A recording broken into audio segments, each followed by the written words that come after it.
what's going on, y'all? T-Bob here. And Jake as well. And you're about to watch a little OTB LSU. We're going to give you all the latest, greatest between LSU football, baseball, women's basketball, softball, and everything in between.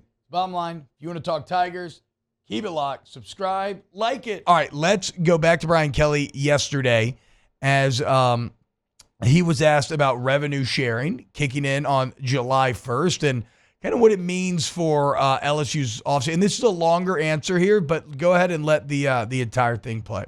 I mean, I think we can say it's a fait accompli that rev share is here, right? I think the long form from the courts is pretty clear in terms of what that's going to look like. I think everybody has got an idea of what those numbers are going to be. You know, that will kick in, sometime in the summer. It's what you do prior to it kicking in. And that's really where everybody is keeping their cards close, because that is the accelerator, right? You want to accelerate and be able to retain. You want to be able to go out into the transfer portal, and you want to be able to do that before revenue sharing. So you can begin to balance off what your roster looks like in terms of the numbers when everybody comes into one locker. And if you just waited to revenue share, it's going to be a different look for different players. You can balance things off if you're aggressive here in the next few months, and that's what we plan to be. So, Jake, that right there is confirmation of what we had kind of heard and what we've been talking about in terms of the accepted strategy right now in college football is to get all of the money that you have built up in your collective, which, in theory exists outside of the school, right? To take all of that money, go all in pre-June 30th, trying to amass as much bodies and talent as you can. Then, in theory, collectives go away, the school takes over, and you have, in theory, a more kind of a pseudo salary cap. Yeah. Where everybody's got their $21 million spent or whatever, and then you allocate that amongst the teams. But right now, and for the players, what's crazy, dude? It's probably going to be, we'll say, actually, I don't want to say probably, because I have no idea where the market could go, right? Like economics, whoever knows, right? But I could see a situation where the money does go down a bit overall, since it's going to be more of a cap. So good on all the players who were born, 2000, 2002? Like 2002? What makes you 18? Or like 2002 to 2006. Because you've kind of been, or maybe because you've kind of been in the golden era here. And especially these next 6 months, a lot of guys are going to get paid. So congratulations to you. And I'm interested to see how LSU kind of tries to win these battles when other schools are also going to be pushing all their chips in. Yeah, there's not going to be, it's not going to be everybody. Everybody's not going to have the surplus that, some of these major schools are going to have. And so it's going to be the major schools competing against each other. I'm not going to say it's going to be 50 schools. It's not going to be that many. It might be 15 to 20 schools. I think LSU probably exists in a realm of top 7, maybe somewhere around there. Definitely top 10, but maybe even a little higher than not top 5. I don't know. Yeah, I don't know. I mean, I would guess either way they're going to have resources to go get some really good players. Yes. And to retain some really good players. Yes.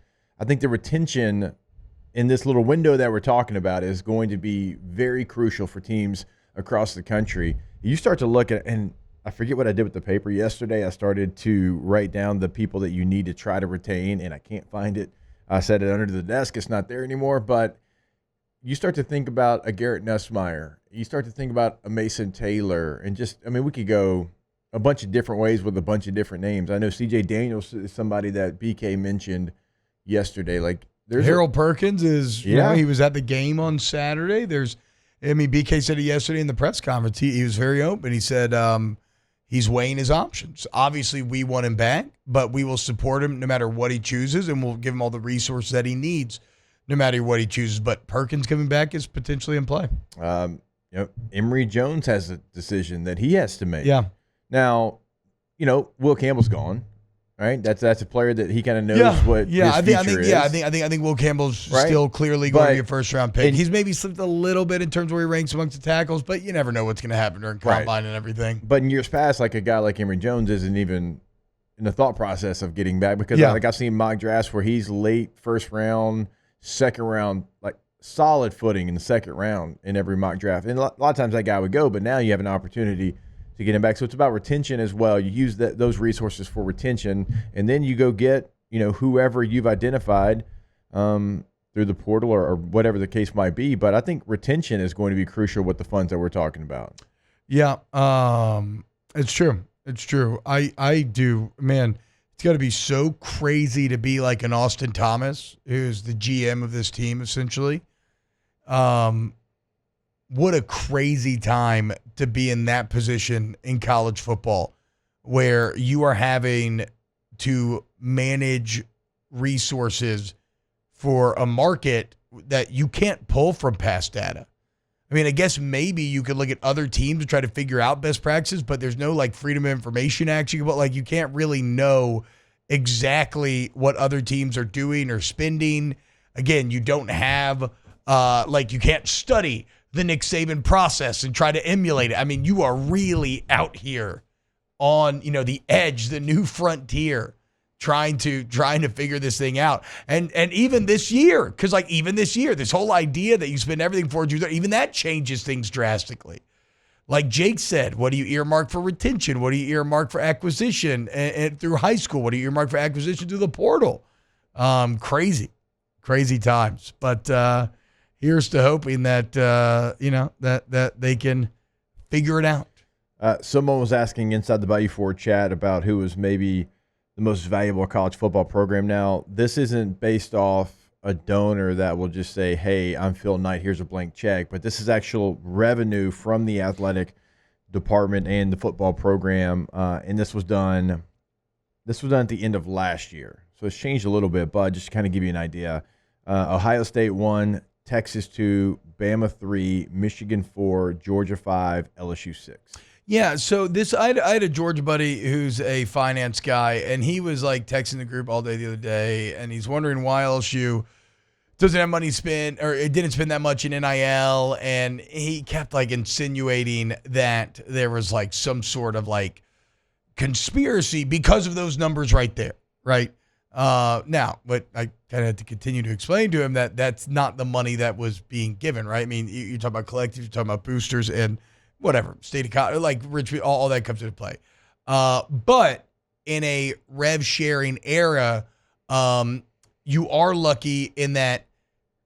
Now, I'm sure the people who are having to come up with this money might hear this and say, T-Bob, you're an idiot. Mm-hmm. But outside looking in, I see something like that, and I say maybe it's a bit of an easier lift for LSU to get to that $21 million. Like, because I know I've read something like West Virginia, like whatever, how are you supposed to come up with that there? Like, there's a lot of schools where it's going to be very tough to just carve out $20 million from revenue that you didn't have to account to for before, whereas for LSU, again, maybe a slightly easier list. Every school on this list is either SEC or Big Ten. I stopped at LSU at 6, A&M at 7, Florida at 8, Penn State at 9, and Oklahoma at 10. Yeah. So every one of them is in the SEC, the Big Ten, no Big 12, no ACC.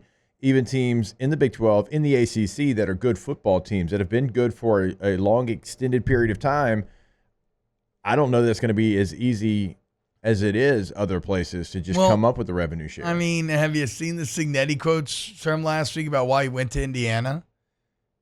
He's like, it's about money. Yeah. And he wasn't saying it's about the money that he makes. So certainly, like, he was getting paid way more even before he got the extension. He was talking about the money that Indiana makes from the TV contract. He was like, are you kidding me? Like, this is a day and age where money's going to fuel everything. And like, if you're in the Big Ten, you get a ton of money right now. And so that's what I'm going to be fascinated to see, dude, is Indiana. I don't know if sleeping giant is the correct term, but they have the largest alumni fan base, I think, in the country, or maybe like second or third. I know wonder, it's number one in the Midwest. I wonder how they can. I'm very intrigued to see if he can capitalize on this, create investment, and maybe be good for an extended amount of time. Anyway, so look, Brian Kelly, I thought that was actually, normally those press conferences, you'll reach and find some interesting stuff. I thought it was really impactful to hear him kind of lay out those strategies so clearly. quick search, and I'll fact check this, but Penn State has the largest alumni network in the United States. Number 2 is Indiana. Okay. Michigan 3, Michigan State 4, and Texas 5. Yeah. Michigan. Wow, Jake, what incredible takes. I mean, those guys, they're just the best. I think so. And if you think so, again, hit the like button, subscribe, ring the bell so you get notifications when we post every single day here on OTB LSU.